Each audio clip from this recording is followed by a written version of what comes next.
Salut à tous, j'espère que vous allez bien. Aujourd'hui, vidéo non pas Sim Racing mais Fly Sim, comme vous l'avez vu dans le titre. On va tester du Orion, marque ici de cette manette des gaz et des joysticks. Je vous explique un petit peu l'évolution du setup parce que en effet, pour ceux qui me connaissent maintenant depuis plusieurs mois ou années, qui sait, eh bien vous savez que j'ai cherché à avoir un setup assez évolutif qui me permette de passer à l'avion ou à la voiture en quelques secondes. Et donc dans ce but-là, on monte petit à petit un peu les étapes. Et jusqu'à maintenant, j'étais avec du Thrustmaster Warthog. Et j'ai voulu vraiment passer un step au-dessus. Le Thrustmaster Warthog est du très très bon matériel, hein, c'est une des références dans le milieu, donc pas de critique là-dessus. Mais je savais que d'expérience, il y avait maintenant d'autres marques qui faisaient des choses quand même un cran au-dessus. Et j'ai voulu tester. Donc moi, pour ma part, je suis parti sur l'Orion après pas mal d'hésitations, de comparaisons et compagnie. Je ne suis pas du tout déçu et je vais vous expliquer dans cette vidéo vraiment la différence entre le Warthog et la gamme Orion. Si voilà, vous êtes équipé en Warthog, pour comparer vraiment, vous dire tiens, ça vaut la peine ou pas que je fasse un step. Je ne comparais pas aux autres marques que je ne connais pas ou que j'ai pas testé, donc ça sera vraiment mon point de référence. Mais ici, l'idée, c'est vraiment de vous donner mon ressenti sur ce matériel-ci. Alors, qu'est-ce qu'on a changé sur le setup? On a pris donc du Orion F16 pour la manette des gaz. On a le HOTAS également de chez Orion, le HOTAS 2 avec les vibrations intégrées. Et il y a également deux MFD. Pour ceux qui ne savent pas ce que c'est qu'un MFD, eh bien, je vous explique ça dans un instant. Mais tout de suite, je vous fais le unboxing rapide du matériel. Comme ça vous donne une petite idée pour ceux qui achètent de ce qu'il y a dans les boîtes. C'est parti! Allez, on commence ici avec la base du joystick. Vous voyez qu'ils fournissent d'origine donc des petites ventouses que l'on va pouvoir fixer sur la baseplate, donc la fameuse base que je vous montrerai un petit peu plus loin. On a le câble USB. Au niveau du câble USB, on a donc un embout de type carré pour le joystick et un USB 2 tout à fait standard pour le PC. Alors du côté de la base, on accélère un petit peu. Voilà, vous voyez que c'est plutôt bien emballé, bien protégé. Voilà donc à quoi ressemble la base. Elle est plutôt lourde, je ne sais pas combien elle fait, mais elle fait quelques kilos, avec donc la connexion pour l'USB à l'arrière, les informations sur la certification. C'est lisse, c'est propre sur les côtés. On a ici au-dessus donc la fixation pour le joystick qui vient se visser dessus et avec des petites pins au centre, donc à faire attention au moment où on le met. On a le caoutchouc également ici sur le bord pour protéger vraiment les axes, histoire que les crasses n'aillent pas tomber dessus. Donc ça c'est plutôt sympa pour l'évolutivité, et la petite plaque OTAS Orion 2 ici au-dessus, riftée avec la petite plaque de protection en métal. Et ici donc la fameuse base plate sur laquelle on va pouvoir venir fixer la base en elle-même. Vous n'êtes pas obligé de l'utiliser, mais vous pouvez fixer la base dessus et puis mettre les ventouses et coller ça sur le bureau, ou alors le fixer directement sur le châssis. Pour ma part, j'ai utilisé cette base plate pour le fixer sur le châssis sans mettre les ventouses. On s'attaque maintenant du coup au joystick, à la réplique donc F16 de chez Orion 2. On voit qu'il lui aussi est très bien protégé. On le sort ici de son plastique et voilà comment il se présente. Donc c'est vraiment une très très belle pièce, c'est très lourd. C'est du métal partout, à part les boutons qui sont en plastique, tout le restant est en métal. Donc on sent vraiment la qualité quand on prend le produit. C'est vraiment, on sent que ça va durer dans le temps. En tout cas je l'espère, mais il n'y a pas de raison que ça ne soit pas le cas. Donc c'est vraiment très très bien fini. Et alors ici en dessous la petite connectique qu'on va venir visser directement sur la base. Niveau prise en main, on voit que ça tombe plutôt bien sous les doigts. Ça, on regardera ensemble un petit peu plus loin. Et on voit que même la gâchette, par exemple, est protégée qu'un petit bouton. Donc en général, il arrive vraiment dans un excellent état vu la protection. Et de base est également fourni, si on prend le kit avec le module de vibration. Ceci, c'est un petit module, vous voyez, avec un petit câble électrique, une petite carte électronique dedans. Et on va venir tout simplement le connecter ici sur le côté. Donc il y a juste à faire bouger le petit cache en caoutchouc sur le côté, je vous montrerai, et à venir le visser. Donc c'est assez bien pensé, et ils fournissent les longues vis pour venir le fixer, ainsi que deux câbles au cas où on viendrait abîmer le premier câble, mais ça les câbles on en a normalement pas besoin. Alors ici on s'attaque à la partie base à proprement parler. Donc la base, on a bien entendu le câble USB de nouveau avec le format carré plus un USB 2 standard. On a de nouveau aussi, comme on le voit, les ventouses. Pour ceux qui ont envie de le coller sur le bureau, qui n'ont pas de setup, eh bien les ventouses sont fournies, donc ça c'est plutôt sympa. Et voilà en effet la fameuse base en question. Vous voyez qu'il y a deux axes à gauche pour les gaz. Vous pouvez gérer les axes indépendamment si vous prenez les poignées F15, F18 ou ce genre de poignées là. Par contre, pensez que si vous prenez du F16, les deux gaz, les deux moteurs avanceront simultanément. Bon, ça c'est un petit détail, mais pensez-y, il y a moyen toujours de bypasser ça avec des touches si besoin. On voit que c'est plutôt bien fini. Je vous montrerai un peu plus loin dans la vidéo le fonctionnement des boutons, mais on voit qu'il y a des boutons 2 positions, 3 positions, il y a des rotatifs, il y a des sliders sliders, il y a, voilà, c'est pas mal de possibilités à ce niveau-là en termes de configuration, donc elle est vraiment très très complète. Sur le côté vient se connecter du coup l'USB et comme pour la base joystick, on a toutes les certifications et les informations, et puis sur les flancs, c'est assez lisse et propre. Alors, qui dit module F16 dit poignée des gaz F16. Ici, on a la boîte avec, d'une part, la petite pièce qui va permettre vraiment à la manette des gaz de suivre sa course normalement et d'avoir les butées nécessaires pour passer en mode idle et post-combustion. Donc voilà, c'est propre, c'est tagué Orion en haut à gauche. Et puis, on voit que la finition est vraiment très très clean. Si on continue, on a ici les petites équerres qui vont permettre de tenir justement les différents montants, on va y revenir, et toute la visserie est fournie ainsi que des roulettes. Il y a d'ailleurs une roulette de rechange si à terme elle venait à s'user, ça on verra, c'est pas encore le cas heureusement. On a ici quatre barres en aluminium donc qui vont venir tenir avec les équerres le fameux support pour la manette des gaz. Donc voilà, ce sont des simples réglettes en aluminium qu'il va falloir venir positionner de manière correcte pour que tout le système coulisse bien. C'est vraiment important que ça soit d'équerre, sinon vous risquez de forcer la manette. On a également ici des collants double face, très pratique pour ceux qui veulent fixer ça sur le châssis en plus de vis, et tout ce qui est clé Allen et la clé. Et alors bien entendu, on a la poignée en elle-même, donc la voici. De nouveau, poignée full métal, très très lourde honnêtement, on sent de nouveau la qualité, seuls les boutons sont en plastique mais ils sont assez petits et ont l'air d'être très résistants. Donc on voit que c'est plutôt bien fini, hein. Je vous laisse admirer un petit peu les détails des boutons et des différentes zones avec les gravures sur la poignée. Alors ici, voilà, on commence la fixation, je vous demande d'accélérer hein, parce que c'est assez simple, vous avez compris le principe. On met une équerre et puis la deuxième, on vient fixer là, le système de coulisses. Alors, ça prend un petit peu de temps de fixer la poignée des gaz. Vous voyez qu'on va associer les deux moteurs ensemble pour avoir qu'une seule et unique poignée. Et puis, une fois que vous avez terminé, et bien voilà, le montage est terminé. On peut passer en mode off, idle. Idle, on pousse les gaz et puis on passe en post-combustion. C'est vraiment une sensation vraiment géniale en termes de pilotage, de réussir à reproduire ce genre de mouvement-là. Et puis, ça aide aussi à ne pas passer la post-combustion inutilement, rien qu'avec le petit arrêt à ce niveau-là. Et puis on voit au niveau des boutons qu'on a quand même une multitude de boutons en disposition. J'y reviendrai dans un instant, mais c'est très très agréable à utiliser. Alors, je vous avais dit que je vous montrerai comment fonctionne le module Shake. Donc, le module Shake, c'est ceci qui vient se connecter. Alors, non pas de ce côté-là, mais de l'autre côté, ça marche mieux, voilà. Comme ceci. Donc, c'est un petit module qui va permettre des vibrations. On voit qu'on a une carte électronique et un petit câble avec une petite pin qui sort. Et bien, on va tout simplement avoir à venir le fixer ici. On fait sauter le caoutchouc ici, vous allez voir. Et on a juste à brancher tout simplement ce câble dedans, dans le petit trou. Alors d'origine est fournie la visserie, c'est deux vis un peu plus longs qu'il faut utiliser. Et alors les deux câbles, c'est vraiment des câbles de remplacement au cas où on viendrait abîmer le premier. Il n'y a pas de raison a priori, c'est assez facile à fixer, ça prend 3-4 minutes à tout casser. Mais voilà, comme ça si jamais vous les mettez de côté, vous avez un câble s'il venait à s'abîmer dans le temps.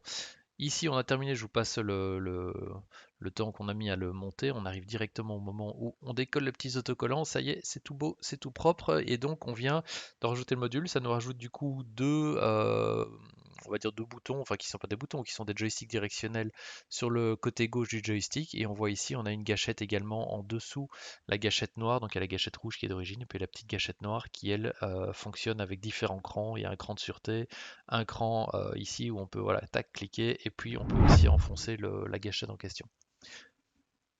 Alors on s'attaque ici à la partie MFD. Ceci c'est donc la plaque qui va venir fermer le MFD à l'arrière et le MFD pour ceux qui ne connaissent pas c'est ceci. On va dire que c'est un peu une boîte à boutons. On va résumer ça comme ça pour l'instant. Je vous expliquerai dans une vidéo un peu plus loin à quoi ça sert dans les avions. Avec la mise au point, c'est mieux. Voilà, c'est vraiment un ensemble de boutons disposés d'une certaine manière et qui a son utilité dans les avions. Mais ici, dans ce cas-ci, vous pourriez l'utiliser aussi bien en sim racing qu'en fly sim. Ce sont juste des boutons on-off. On pousse dessus, ça réagit. Apparaît ici en deux au-dessus. Si la mise au point veut bien se faire, on a un bouton qui est rotatif et cliquable. Mais sinon, tout le restant, ce sont des boutons poussoirs. Donc rien de particulier, voilà, on peut pousser dessus. Les boutons clairs comme les boutons foncés sont poussoirs. Et à l'arrière, on a ici donc la plaque qui va venir fermer l'ensemble. Moi ici dans mon cas étant en vert, j'ai pris la plaque sans écran, mais vous pouvez avoir le même module avec un écran au centre en USB entre autres. Donc c'est vraiment pas mal pour ceux qui ont un cockpit assez complet. Et alors bien entendu ici on a aussi le câble USB, cette fois-ci c'est de l'USB-C, plus c'est plus la petite prise carrée, c'est de l'USB-C et de l'USB 2.0 de l'autre côté. On a également dans la boîte ceci, ce sont des fixations pour ceux qui ont des châssis qui souhaitent le mettre dans un certain angle. Eh bien vous pouvez utiliser ces fixations, personnellement je ne les ai pas utilisées. Et puis on a également ici du double face comme toujours et la visserie pour fixer les fameux supports que je viens de vous montrer. Alors parlons maintenant du joystick, c'est principalement ceci qui m'a fait partir du Warthog pour arriver chez Orion. Pourquoi? Je me suis rendu compte, et vous le verrez pour ceux qui ont un Warthog, si vous y faites attention, si ce n'est pas déjà fait, vous passez plus de temps en fait à vous battre avec le centre de votre joystick pour rester, pour vous en écarter. Typiquement, vous êtes en train de refaire un refuel en l'air, vous devez être très précis en bougeant assez peu sur le centre. Et bien avec le Warthog, il a une fâcheuse tendance à toujours ramener le joystick au centre, donc on se bat pour l'écarter et lui il se bat pour le ramener au centre. C'est des petites forces qui millimètre par millimètre font dévier l'avion assez facilement. Typiquement le refuel avant c'était un peu calvaire avec le Warthog, ici avec celui-ci c'est un jeu d'enfant. Je vous montre, oui alors il revient au centre aussi bien sûr, sauf que là c'est vraiment il y a un mouvement de ressort beaucoup plus souple et beaucoup plus agréable et il n'y a aucun point de friction au centre. Si je ne le lâche pas et que je ne laisse pas revenir, je ne sais pas dire moi-même exactement où se trouve le centre parce que ça ne tire pas dessus. Donc ça c'est vachement agréable. Ce qui fait que quand vous volez, vous pouvez être très précis, vous le voyez au millimètre près. Ce qui n'est pas le cas, je trouve, avec le Warthog. Donc ça, c'était la raison pour laquelle j'ai changé et c'est mission accomplie pour celui-ci. C'est vraiment super fluide. En termes de disposition de boutons, c'est comme pour le reste du matériel, on voit que les boutons sont de qualité. Tous les boutons sont poussoirs. Par exemple, même ici, le bouton radar, il est poussoir. Et puis, on a un petit jeu pour passer haut, bas et ainsi de suite. Alors que par exemple, celui-ci, qui est sur le module Shake dont on va parler, a un plus grand mouvement et est poussoir également. Le castle bouton, on l'appelle comme ça parce qu'il y a des petits créneaux comme un château fort ici au-dessus. Pareil, sauf que lui il n'est pas aussi fluide comme celui-ci parce que c'est pas son but, c'est d'être haut, bas, droite, gauche, plus des positions intermédiaires et on sent que c'est vraiment très bien cranté aussi. Donc les boutons c'est vraiment très agréable à l'utilisation, comme on le retrouve souvent sur beaucoup de joysticks, mais c'est le cas ici aussi. Les boutons de détente sont vraiment bien cliquables avec une certaine profondeur, donc c'est vraiment très agréable à utiliser. En termes de positionnement, on voit qu'on peut accéder via le petit doigt ici sur des boutons en dessous. On a la commande pour le pilote auto ou d'autres choses, vous configurez ce que vous voulez dessus. On a également une détente ici en plus quand on prend ce module de Shake qui nous donne 2 ou 3 options en plus. C'est vraiment il y a la détente principale ici, la détente rouge, mais il y a également une détente ici. Donc il y a vraiment 2 détentes différentes. On a également des boutons sur le côté, je vous montrerai des vues un petit peu de celui-ci dans la vidéo. Donc au final il est super complet. Ce module, c'est le module Shake, donc vibration. Qu'est-ce qu'il apporte? Eh bien comme son nom l'indique, des vibrations. Quand vous allez tirer au gun, quand vous allez lancer un Fox 2, un Fox 3 et compagnie, vous allez le sentir partir vraiment directement. Donc ça c'est plutôt sympa. Je l'avais déjà avec le Motion System, donc j'aurais pu m'en passer. C'est un petit plus, c'est sympa. Par contre ce que j'apprécie, c'est que ça apporte également de la sensibilité au niveau de l'avion en tant que tel. C'est-à-dire que si je tire sur le manche, que mon avion commence à monter et qu'il est à la limite du décrochage, il va commencer à vibrer et on va sentir qu'on est vraiment à la limite. Donc en plus des voyants et autres qui pourraient nous le signaler, et bien ici on le sent, donc on peut jouer et flirter beaucoup plus avec la limite. Donc ça j'aime beaucoup et c'est ce qu'apporte ce module Shake. Donc voilà, je ne vais pas m'éterniser dessus, vous voyez un peu son aspect global, on voit qu'il a une belle base assez épaisse, donc réfléchissez-y là où vous le placez sur votre setup. Il arrive avec une base de fixation wing-wing que moi-même j'ai fixée sur une base que j'avais ici sur mon châssis Simlab. Mais voilà, au final, il s'intègre très bien au setup. Dernier petit point, on voit ici qu'il y a un jeu, tout simplement parce que vous avez la possibilité de régler en fait ce plateau-ci. Regardez ici, si je place ma main, ça tombe vraiment super bien en termes de positionnement de main. Si vous aviez une plus petite main, peut-être que vous auriez préféré remonter le plateau et vous retrouvez peut-être ici pour pouvoir accéder au bouton. Donc ça, c'est des petits détails, mais ça fait aussi la différence. Attention néanmoins de ne pas trop le monter, c'est pour la simple raison que si vous montez trop, vous n'aurez plus accès à ce bouton-ci parce que voilà, vous allez vous retrouver un peu trop haut. Ça c'est un petit détail, mais ça c'est plutôt agréable pour ceux qui veulent souvent pouvoir régler vraiment au millimètre près comme vous le souhaitez. Ça c'est pour le joystick, du coup on attaque le restant du matériel. Parlons maintenant de la manette des gaz, c'est ce qui m'a fait aussi passer du côté de chez Orion. Il faut savoir que sur DCS, j'apprécie particulièrement le F16, même si j'avoue, je l'ai un petit peu délaissé depuis la sortie du F15, mais j'avais vraiment envie de passer à une manette F16 juste pour les sensations, pour avoir autre chose que les grosses poignées qu'on a d'habitude qu'on pousse comme sur le F18 par exemple. Elles existent d'ailleurs chez Orion pour ceux qui ont envie, moi j'avais vraiment envie d'un truc un peu différent, puis il faut avouer que ça a quand même de la gueule, et surtout c'est utilisable en F16, mais c'est utilisable sur n'importe quel avion. Ok, certes, quand vous roulez qu'un coucou, vous avez plus l'habitude de pousser ou de tirer une petite tige. Bon, bah ici, vous poussez, vous tirez ceci. C'est clair que ouais, ça fait classe, ça sert peut-être à rien sur un coucou, mais en avion de chasse, c'est vraiment très très sympa. Donc c'était une des raisons pour lesquelles j'avais envie de passer au F16, c'était pour sa gueule et surtout parce qu'il y a énormément de boutons à disposition sur la manette des gaz. Alors en fait, on voit il a une forme assez spécifique. Quand vous volez, vous avez la main ici, vous avez accès ici à des boutons 3 positions, vous avez ici des castles ou en tout cas des boutons qui ressemblent aussi avec 8 positions plus le clic, vous avez des boutons rotatifs ici qui sont pratiques, vous avez un autre bouton rotatif ici, vous avez plusieurs boutons ici, plusieurs positions avec des détentes qui reviennent, si je lâche ça revient ou ce genre de choses là. On a ici très pratique quand vous volez par exemple que vous devez faire une recherche sur le radar sur vos écrans MFD et compagnie, et bien un petit bouton ultra précis, c'est vraiment très très chouette. On a également ici d'autres boutons de nouveau en 8 positions, enfin vraiment rotatifs plus clic. Et alors particularité, c'est que ici en dessous ont été cachés 2 petits boutons très discrets qui n'existent pas sur le F16 mais qui ont été rajoutés par Orion, qui pour ma part sont très pratiques quand je vole en VR, enfin je vole tout le temps en VR, mais quand je veux recalibrer la vue, j'ai juste à faire un petit clic comme ça et en une fraction de seconde la vue se recentre quand vraiment ça vient sauter. Donc c'est très très chouette en termes d'ergonomie, ça c'était la première raison.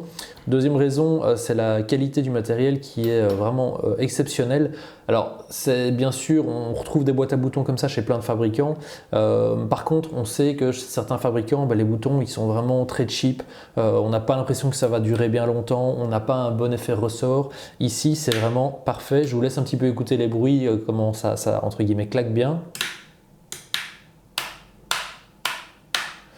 Et ici, pareil, même les rotatifs sont vraiment très durs. Inversement, par exemple ici, pour slider, on a un système de cran, c'est-à-dire qu'on a un cran, c'est très fluide, mais en même temps, il y a une certaine accroche à sec pour être précis. Et quand on va arriver sur le centre, hop, voilà, ça se clique. Et puis si je continue ma course, je peux continuer à descendre. Et il y a ça pour les deux. Donc c'est vraiment des petites choses assez sympas. Je sais que par exemple ceux qui volent sur écran, ils aiment bien pouvoir zoomer sur l'écran très rapidement et puis revenir à leur position précise au centre ou dézoomer. Ben voilà, typiquement ce genre d'interrupteur là, c'est pas mal. On voit ici qu'il y a aussi des boutons rotatifs qui sont tous cliquables. Les rotations sont vraiment très bonnes aussi, on sent vraiment bien les petits crans, c'est ni trop ni trop peu. La disposition des boutons est assez sympa, en tout cas pour ceux qui volent en VR, je trouve que c'est bien, c'est qu'on n'a pas trop de boutons les mêmes les uns à côté des autres. Très facilement, on sait qu'on a un bouton ici cliquable et puis un interrupteur, et puis un autre bouton cliquable, 2 interrupteurs. Il n'y a pas 6 boutons cliquables les uns à côté des autres. Je veux dire ici, à part ici 3 interrupteurs qui ne sont déjà pas les mêmes en termes de fonction, il n'y a rien qui se ressemble. Pareil ici, on a 2 petits boutons pour passer en air ground ou en air air. Enfin, vous configurez ce que vous voulez dessus, mais de base, c'est ceci. Ils sont accessibles et ils sont un peu différemment mis des autres boutons. Donc, la configuration générale du boîtier fait qu'en VR, très facilement, on pose sa main, on sait où on est, paf, on va chercher les éléments. Donc ça, c'était quelque chose qui est important pour moi aussi, c'est qu'il n'y ait pas trop de ressemblance, comme certaines boîtes à boutons existent. Le fonctionnement du F16, pour ceux qui ne connaissent pas, c'est très simple. Les moteurs sont entre guillemets éteints, ils sont idle. Vous voulez mettre les moteurs en fonctionnement, bon, hormis toutes les fonctions à lancer sur l'avion, et bien vous le passez, alors juste en faisant un petit, on soulève légèrement, on décale et hop, il vient se positionner ici dans le cran et c'est à ça que sert ce support, tout simplement, c'est pour guider la roulette qui se trouve ici. Et du coup, maintenant, à partir de maintenant, on peut mettre les gaz, ça monte, tac, et il va venir buter contre ici le petit rebord. Ce petit rebord, c'est quoi? C'est l'afterburn, donc la post-combustion. Donc si vous voulez passer l'after-combustion, la post-combustion, pas l'after, la post-combustion, eh bien c'est très simple, vous soulevez de nouveau la poignée et là vous pouvez le passer. Donc il n'y a pas de risque en vol, si vous ne voulez pas consommer trop, de passer tout d'un coup la post-combustion sans faire exprès. Là, vous allez à fond, vous tapez, vous butez, vous n'êtes pas en post-combustion, vous voulez faire la post-combustion, tac, pac, et vous mettez à post-combustion. Donc c'est vraiment très très chouette. La précision est vraiment excellente. Entre le moment où je fais ceci et le moment où je soulève et je passe 1 mm ou 2 en plus, il détecte vraiment la post-combustion. Donc il y a moyen de calibrer tout ça dans le soft. C'est vraiment très très bien fichu à ce niveau-là. Donc voilà, niveau disposition très agréable, niveau positionnement de bouton très agréable, et la finition c'est comme le joystick, c'est du dur, c'est du métal, c'est lourd, on sent vraiment bien que ça coulisse bien, il n'y a pas d'accroche, vous voyez vraiment c'est fluide, il n'y a pas de moment où ça part en cacahuète. La seule chose à faire, vous l'avez vu dans la vidéo, c'est bien monter tout ceci. Une fois que c'est bien calibré, que c'est bien monté, si c'est pas skive et que vous avez bien fait le boulot, eh bien c'est vraiment du super bon matériel au niveau de la poignée des gaz. Allez, dernier point du setup, le MFD. Le MFD, c'est ceci, pour ceux qui ne sont pas familiers du terme, eh bien dans les avions de chasse, vous avez sûrement déjà vu ce genre de choses-là, avec ici au centre un écran. C'est en fait, pour résumer un petit peu, un ordinateur de bord qui va vous permettre de voir la topologie du terrain, de voir votre radar, de voir votre armement, enfin de voir plein de choses ici sur l'écran. Bon, ici, bien entendu, moi j'ai pas pris l'écran parce qu'il n'y a aucun intérêt, étant donné que je suis en VR. Ils vendent la version sans écran, mais ils vendent aussi la version avec écran. Si vous le souhaitez, allez voir sur le site internet. Mais donc pour ma part, j'en ai pris deux. Il y en a un ici et il y en a un de l'autre côté du volant, totalement identiques. Ils sont collés, ils sont au double face, donc ça ne bouge pas pour ma part. C'est vraiment très pratique parce que vu que j'ai toujours la même position de vol, eh bien j'ai fini par vraiment mémoriser sans voir l'accessoire où se trouvent tous les boutons. Donc en une fraction de seconde, je peux aller pousser sans me planter sur tel ou tel bouton. Niveau sensation, les touches s'enfoncent vraiment bien, c'est un peu du caoutchouc donc c'est vraiment propre, ça fait pas de bruit, c'est pas de clic-clic, là dans ce cas-ci c'est vraiment du caoutchouc. Tous les boutons sont fonctionnels, on a un bouton rotatif ici qui est lui-même aussi cliquable.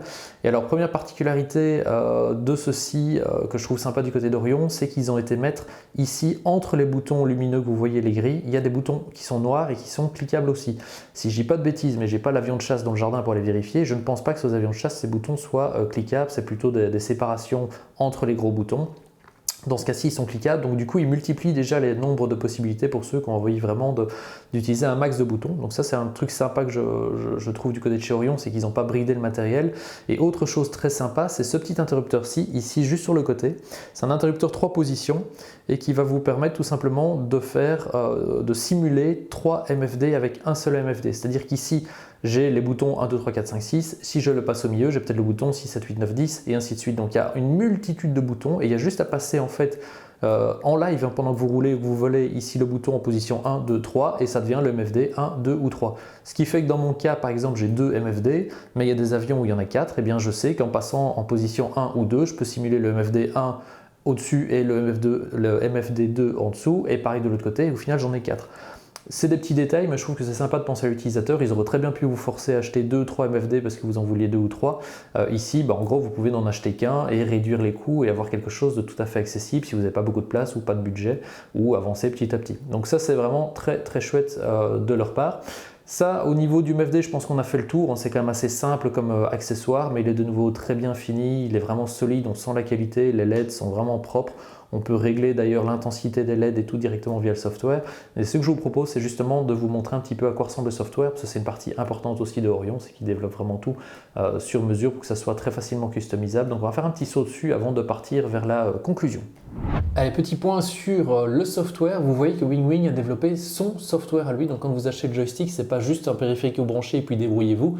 Il y a vraiment ici toute une communauté qui travaille derrière pour faire évoluer le matériel. Alors le faire évoluer tout simplement en termes de configuration, parce que ici vous avez par exemple la possibilité de télécharger un profil. Quand vous lancez pour la première fois DCS et le F16, eh bien vous pouvez aller chercher le profil d'un tel ou un tel qui a fait une courbe de vibration plus ou moins intéressante suivant le décrochage ou pas de l'appareil, suivant les tirs missiles, roquettes et toutes ces choses-là. Donc vous ne partez pas de zéro, vous chargez directement des profils via le soft, ou alors vous créez vous-même le profil que vous voulez et la configuration. Typiquement ici, je vais prendre ici la boîte à boutons, en tout cas la manette des gaz. Vous voyez que vous pouvez gérer ici la manière dont se comportent les gaz. Vous pourriez très bien faire plutôt qu'un système linéaire comme ça, avoir un axe exponentiel si vous le souhaitez. Vous vous souvenez que je vous ai montré ici, il y avait donc deux sliders. Vous voyez que le premier, moi j'ai décidé que c'était un slider de 0 à 100%, mais le deuxième, j'ai décidé que c'était un slider en 3 positions, tout simplement. Comme ça, au moins, je passe de la 1, 2 ou 3 juste en un clic. C'est toutes des petites choses qu'on peut configurer ici via ce soft. C'est pareil pour les MFD. Si vous souhaitez 3 MFD, c'est par là que ça se joue. Alors, vous voyez qu'il y a souvent d'ailleurs des updates aussi si je vais cancel, mais c'est un soft qui évolue très régulièrement. Pareil pour le joystick, bien entendu vous pourrez régler les axes, ici comme on le voit, mais vous pouvez régler aussi, par exemple ici vous voyez la détente, vous pouvez avoir une détente qui évolue plus ou moins fort suivant que vous le souhaitez, qui fait plus ou moins ce que vous voulez en termes d'action, donc c'est vraiment très très chouette. Et c'est également dans cette partie-ci, ici dans la partie dynamique vibration moteur, enfin on va pas y aller, mais vous pouvez gérer aussi la manière dont les vibrations vont se comporter dans le joystick. Donc voilà, c'est vraiment tout un écosystème que vous téléchargez, que vous déployez sur le PC, c'est pas juste un périphérique, et ça je trouve que pour ça c'est aussi un gros plus de la part de Orion. Allez, il est temps de conclure cet essai. Donc vous l'aurez compris, clairement je suis très très satisfait de mon passage de Thrustmaster à Orion. Il n'y a pas photo, c'est vraiment un step au-dessus. Si on se concentre sur la manette des gaz, ce côté original d'avoir une manette F16, on n'en trouve pas partout en termes de sensation quand vous êtes en VR, et d'avoir ça dans les mains, c'est vraiment super agréable. Même si vous êtes avec un avion qui n'a pas ce type de poignée des gaz, je l'utilise aussi bien pour des petits Cessna, des coucous, ça marche très très bien. Donc la sensation y est. Il est ultra complet en termes de boutons, les LED et toutes ces choses-là. Donc oui, c'est vraiment du super bon matériel, les sensations sont bonnes, c'est rigide, on sent que c'est vraiment de la bonne qualité. Pareil au niveau du joystick, on sent vraiment le poids du matériel, et en même temps il reste très très, voilà, on le voit vraiment très très fin en termes de commande. Le fait qu'elle ait vibration en plus, c'est un petit gadget pour certains, moi je trouve que c'est un plus. J'aurais pu m'en passer vu que j'ai le motion system complet, mais je dis pas non, maintenant qu'il y est, il y a des informations que j'ai pas nécessairement avec le motion system, donc ça c'est vraiment super complet. Et les MFD, bon vous l'avez compris, en VR, quand on connaît un petit peu son setup et qu'on va pousser dessus, un gain de temps énorme, et c'est vraiment un petit plus en termes d'immersion. Donc oui, super content du matériel. Pour ceux qui n'ont pas vu toute la vidéo avant, c'est vraiment un bon résumé. C'est si vous devez passer le step supérieur, partez du côté de chez Orion. En tout cas, moi je ne peux que le conseiller. Je vous mettrai le site internet ici en commentaire. Autre point, je pense également important pour clôturer cet essai, pour être 100% transparent avec vous, ce n'est pas un essai rémunéré ou quoi que ce soit sponsorisé. Néanmoins, j'ai reçu une petite ristourne commerciale. Je vous explique tout simplement comment j'ai fait. J'ai commandé initialement à titre privé tout ce qui était joystick, manette des gaz. J'ai testé, c'était génial, j'étais convaincu par la qualité. Du coup, j'ai recommandé les deux MFD à la fin, et à ce moment-là, je leur ai dit tiens, je vais tester le matériel, j'ai envie de faire une vidéo sur Objectif Racing, est-ce que vous feriez un petit geste? Ils ont fait un petit geste à ce niveau-là, donc plutôt cool aussi de leur part. Mais voilà, il n'y a pas d'obligation non plus de ma part de dire telle ou telle chose, donc c'est 100% objectif tel que le nom de la chaîne le dit, hein, Objectif Racing. On veut vraiment rester clean par rapport à ça, donc il n'y a pas de fake par rapport à ce que je vous raconte, mais comme ça vous avez vraiment toute l'histoire par rapport à Orion. Voilà, ceci clôture donc l'essai de ce matériel sim racing. Si vous avez envie d'en voir un petit peu plus sur le setup en lui-même, parce que c'est vrai qu'il évolue de moins en moins, n'hésitez pas à laisser un petit commentaire en dessous, j'essaierai de vous faire une vidéo si ça vous branche pour vous montrer, voilà, ici les palonniers, l'installation, enfin tout ça évolue au fur et à mesure, donc peut-être qu'un petit update vous intéresse. Et puis sinon, comme d'habitude, je vous souhaite bonne course, amusez-vous bien, et dernier petit point comme toujours, les likes, les partages, vous connaissez l'histoire, je vous remercie d'avance parce que ça fait évoluer la chaîne. Sur ce, je vous dis à très très bientôt, ciao ciao.